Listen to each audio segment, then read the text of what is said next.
നമ്മളെപ്പോഴും എപ്പോഴും യാത്രകൾ ചെയ്യാറുണ്ട് അല്ലേ?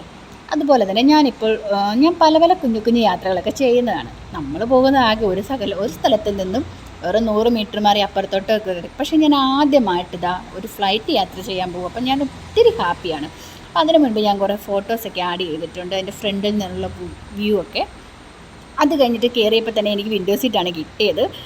ഞാൻ അതിലും വലിയ ഹാപ്പിയാണ്. പിന്നെ നമ്മൾ ഉയർന്ന് പൊങ്ങിയപ്പോൾ തന്നെ എൻ്റെ നെഞ്ച് ഒത്തിരി ഇടിച്ച്.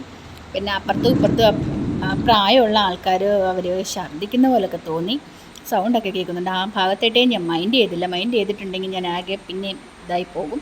അതുകൊണ്ട് ഞാൻ എൻ്റെ ആ ഒരു രീതിയിൽ തന്നെയായിരുന്നു. പിന്നെ നമ്മളെന്താ വളരെ മേഘങ്ങൾക്കിടയിലൂടെ തന്നെ പോകുമ്പോഴത്തേക്കിന് നമ്മുടെ മനസ്സിലുള്ള സന്തോഷവും സങ്കടങ്ങളും ഒക്കെ അങ്ങോട്ട് മാറ്റി വെച്ചിട്ട് ഈ ഒരു കാഴ്ചയിൽ നമ്മളങ്ങോട്ട് ലയിച്ചിരുന്ന് പോകും. ഞാൻ അങ്ങനെയാണ് ഗൈസ്. വളരെ നല്ല മേഘപാടുകൾക്കിടയിലൂടെയാണ് പോയിക്കൊണ്ടിരിക്കുന്നത്. ഇതിനിടയ്ക്ക് കാണുന്ന ആ കുഞ്ഞ് റൗണ്ട് പോലെയുള്ളത് ചെറിയ ചെറിയ കായലുകൾ, ലേക്ക്, തടാകങ്ങളൊക്കെയാണ് കാണുന്നത്.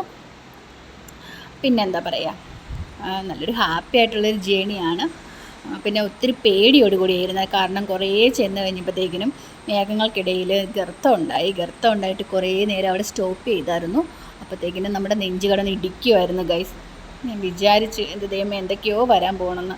പക്ഷെ അതെല്ലാം തരണം ചെയ്ത് നല്ല അടിപൊളിയായിട്ട് നമ്മളിപ്പം ത്രിപുരയിലോട്ടാണല്ലോ പോകുന്നത്. അപ്പോൾ ത്രിപുരയിൽ എത്താറായിട്ടുണ്ട്.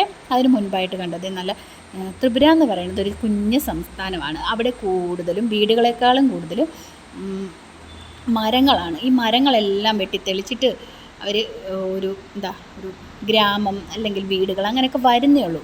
ത്രിപുരയിൽ അഗർത്തലയിൽ വന്ന് നമ്മൾ ലാൻഡ് ചെയ്തു. എന്ത് മനോഹരമായ ഒരു യാത്രയാണ് ഗൈസ് ഇത്.